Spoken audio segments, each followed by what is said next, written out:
MP board के class 11 के सभी विद्यार्थी जिस घड़ी का आप इंतजार कर रहे थे 4 जनवरी का एकदम रियल पेपर आपका आ चुका है। देखिए 2 प्रकार के सेट चल रहे हैं, पहला ये बता रहा हूं, दूसरा दूसरे वीडियो में देखेंगे, दोनों को आप जरूर देख लीजिएगा। चलिए बिना किसी देरी के वीडियो को करते हैं स्टार्ट। रेगर मृदा जो है उसका दूसरा नाम क्या है रेगर मृदा का? तो देखिए रेगर जो मृदा है उसका दूसरा नाम होता है काली मिट्टी।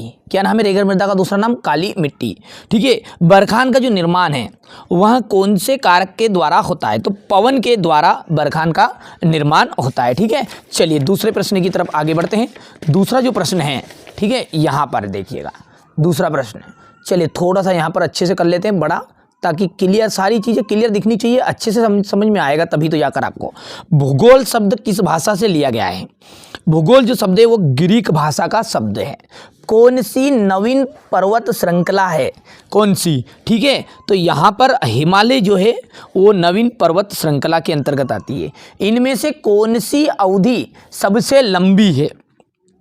तो लंबी अवधि जो है वो है आपकी ईयोन की। सबसे छोटा महासागर है, सबसे छोटा महासागर, ठीक है, तो ये आ जाएगा आपका आर्कटिक महासागर। देखिए एक बात यहाँ पर क्लियर कर दूँ, अलग अलग जिलों में अलग अलग तरह के पेपर आ रहे हैं, बहुत सारे जिलों में यहाँ पेपर आने वाला है। लगभग देखिए 2 प्रकार के पेपर है, सेट ए और सेट बी। ये जो हिस्सा है देखिए कई जगहों पर आपको देखिए कुछ इस तरह का पेपर भी देखने को मिलेगा, जैसा कि मेरे पास वहाँ पेपर भी है, बहुत सारे जिलों में ये पेपर भी आ रहा है। ठीक है, देखिए यहाँ पर भी ये भूगोल का है। यदि यहाँ वीडियो आपने नहीं देखा हो तो वीडियो देख लीजिएगा, लिंक डिस्क्रिप्शन में मिलेगी। ठीक है, या फिर चैनल पर जाकर भी आप देख सकते हैं। ठीक है, तो बहुत सारे अलग अलग जिलों में अलग अलग पेपर आ रहे हैं, लेकिन ठीक है सारे में घुमा फिरा कर लगभग प्रश्न एक ही तरह के आ रहे हैं। ठीक है, ग्रेनाइट और बेलसाल्ट रिक्तिस्थान सेलों का उदाहरण है। तो ये कौन सी सेलों का उदाहरण है? तो ये है धरातली सेलों का उदाहरण। ठीक है, किसका उदाहरण है?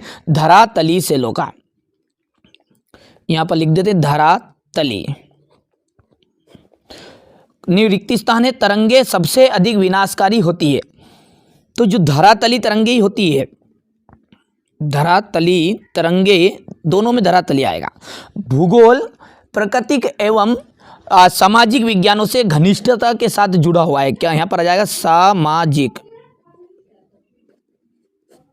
ठीक है, ठीक है, और अंतिम का जाएगा अटलांटिक। क्या जाएगा? अटलांटिक। चलिए अब है सही जोड़ी क्वेश्चन नंबर 3 में, और जो कि यहाँ पर है पूरी की पूरी जोड़ी आपको यहाँ पर देखने को मिलेगी। देखिए गांधी सागर बांध है, तो यहाँ पर इसका जाएगा चंबल, एकदम राइट। ठीक है, स्थानांतरणीय कृषि ये उड़ीसा और छत्तीसगढ़ में सबसे ज़्यादा होती है। सूर्य ताप का आ जाएगा सौर विकिरण। ठीक है भैया, नदी अपर्दन आ जाएगा वी आकार की घाटी। उपसौर की यदि बात करें तो यह आ जाएगा आपका 3 जनवरी। भारत की अक्षांशों के बीच स्थित है, तो भारत किस अक्षांशों के बीच स्थित है? देखिए इसका पूरे का सॉल्यूशन देखिएगा, यहाँ से मैं दूंगा आपको पूरा लिखकर। मैं लिख लेता हूँ पहले। देखिए मैंने एक वाक्य में उत्तर पूरे लिख लिए। देखिए समय बचाने के लिए मैंने ऐसा कर दिया है, बढ़िया से स्क्रीनशॉट आप ले लीजिएगा। ठीक है, अगला है 5वां प्रश्न जो है, इसमें जो पहला है यहाँ पर असत्य हो जाएगा। ठीक है, आप पढ़ लीजिएगा, अच्छे से समझिएगा। ठीक है, लेटेराइट जो मिट्टी है वो सबसे अधिक उपजाऊ होती है। ध्यान से समझिए, लेटेराइट जो मिट्टी होती है उसमें सब पोषक तत्वों की बहुत ज़्यादा कमी होती है, तो ये आपकी उपजाऊ मिट्टी नहीं हो सकती, इसलिए यह बात भी आपकी हो जाएगी असत्य। ठीक है, आगे बढ़ाते हैं। तो अगला जो है देखिए क्वेश्चन नंबर 5 आपका चल रहा है, और अगला जो इसमें है वहाँ है विश्व का सबसे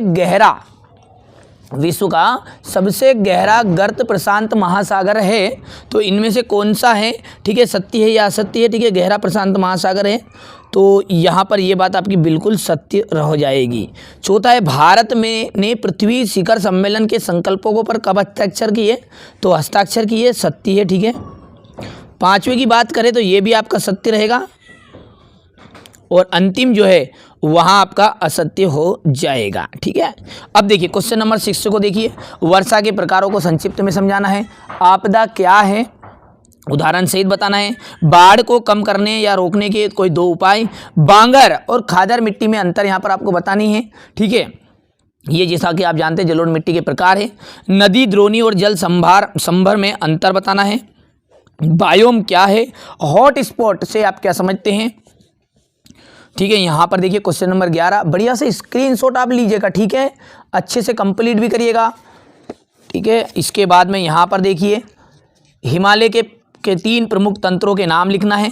मृदा अपकर्षण क्या है, सामाजिक वानिकी से क्या अभिप्राय है, अपवाह से क्या तात्पर्य, फ्लैग, ठीक है, फ्लैग के नियम क्या है, आपदा एवं विपत्तियों में क्या अंतर है, वर्षा प्रवणता क्या है, वर्षा के प्रकारों को संक्षिप्त में समझाना है, तरंगों और धाराओं के बीच में अंतर स्पष्ट करना है, ठीक है। संरचना के अनुसार पृथ्वी की परतों को समझाना है, चंद्रमा की उत्पत्ति किस प्रकार हुई। सिंपल से प्रश्न आने वाले हैं, बहुत ही सिंपल सा पेपर आपका रहेगा, ठीक है, चिंता मत करिए। और एक बात अब मैं आपको यहाँ पर क्लियर कर रहा हूँ, यदि आप चाहते कि वार्षिक परीक्षा के आपको एकदम रियल पेपर